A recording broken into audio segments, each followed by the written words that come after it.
You're watching the latest edition of the Wellness Hour. I'm Randy Opras. In studio, we have a professional golfer who's a chiropractor who, when he's not doing tournaments, he's training doctors throughout the country in the treatment of golf injuries. He's here today to help us understand the anatomy of golf injuries. If you love golf, my advice, stick around for the latest edition of the Wellness Hour. The Wellness Hour. An in-depth discussion with today's top physicians and medical leaders. And now, your host, Randy Alvarez.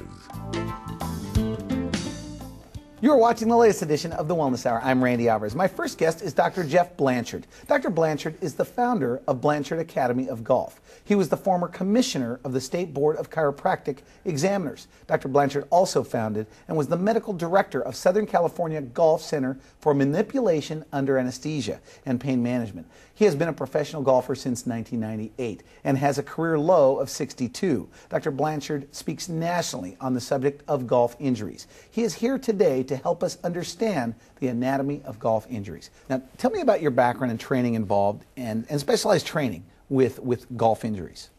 Well, I've been a chiropractor for 23 years, and in my practice, I every day see patients that have musculoskeletal injuries, sprains, and strains. So my training and my experience with patients has helped me treat the medical side. When I became a golf professional in 1998, I had an opportunity to look at it from the side of a professional as well. So how did a chiropractor become a professional golfer? I'd been in practice probably 10 or 12 years and never really approached golf. I'd played other sports in high school and even in college. And when I finally started to play golf, I really loved the sport. And within 10 years, I was playing well enough that I thought I could play professionally. So I decided to commit to training full-time for a 5-year period of time to see if I could get my game to the level of competing professionally. Career low of 62, is Yes. that right? Yes. And now, do people really get hurt playing golf? They do. What most people don't realize is that when an average player picks up a golf club, they can swing that club about 90 miles an hour. And most people that play weekend golf, they haven't prepared their body to do that. Professional golfers are stretching, they're training, they're hitting balls every day, many of them since they were children. So for them to swing a club at that rate of speed, they can generally do it with no problem. But your everyday patient has a big problem. So at the highest level of the golf game, do those golfers have chiropractors that work with them on an ongoing basis to help them with their flexibility and things like that?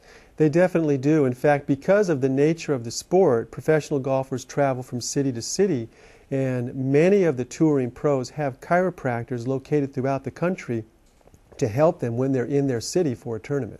What are the most common golf injuries, by the way? Low back pain is probably the most common injury that we see. Second to that would be extremity pain like shoulder, elbow, and wrist. Now, what about posture? Are you able to look at a golfer and notice right off the bat that his posture is poor and that's affecting his game? Posture is a huge factor, and most people sit way too often at work. They drive to and from work. A lot of television, we're entertained with computers. So we're in a flexion posture, and golf requires extension, almost just the exact opposite posture. Now, you mentioned that you could evaluate a golfer and you know how far he can hit the ball. That's right. Tell me about that.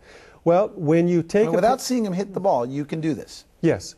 When you take a patient through a physical examination to check the range of motion of some of the key joints and muscles of the body, then you can predict, based upon how far they can actually turn, on how much club head speed they can generate. And the generation of club head speed translates to distance as far as the shot. Now, we also talked off camera.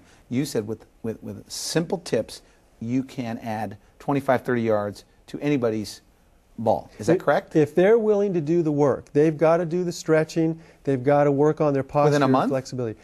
Yeah, if they work on it every day, it's not uncommon for people to pick up some considerable distance. Okay, so what are the other golf injuries then that you see? Low back pain you've mentioned. What else?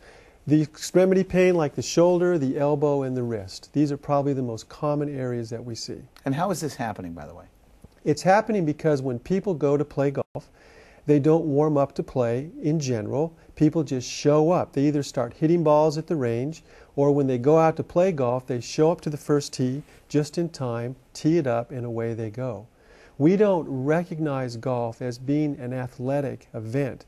It looks very passive. If you watch professionals play golf, they make it look so easy, but in reality, they're putting tremendous amount of effort when they hit the ball. So golfers with these injuries, I mean, this is what you do. You can help turn that around. In most cases? Yes, in most cases. Again, there's no shortcuts here. People, once the root cause of the injury has been identified, the patient has to be willing to participate in their posture and their flexibility training. The third component has to do with understanding the swing mechanics and how getting out of position puts strain on particular joints of the body, as well as the muscles. Now, how common is low back pain for golfers, by the way? I mean, you hear of it all the time. Statistically, there's about 40 million people in the world that play golf. And the medical research will tell you that around 20 million, almost 50%, suffer from back pain as a result of the golf swing. The golf swing is a one-sided motion, and it's a twisting motion. That in combination puts a lot of strain on the muscles, the ligaments, and the tendons within the lower back. And when people overexert or they try to swing and hit the ball farther than they're capable of, they're going to create an injury to their lower back. So golfers that are suffering with low back pain, you have seen cases in your hands where they're golfing now without back pain. Sure. With simple adjustments, what are you doing? Well, it's a combination of factors. When people first present themselves to the office, they're generally in quite a bit of pain. They've been having a problem sometimes for years.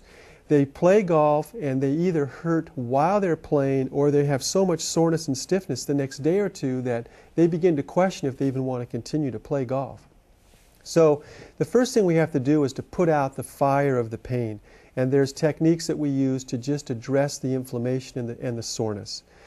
Once that's identified and taken care of, we have to look at the golfer's flexibility and their posture as well as their swing mechanics. And we're also trained to look at the golf swing, different than a PGA instructor might look at the golf swing.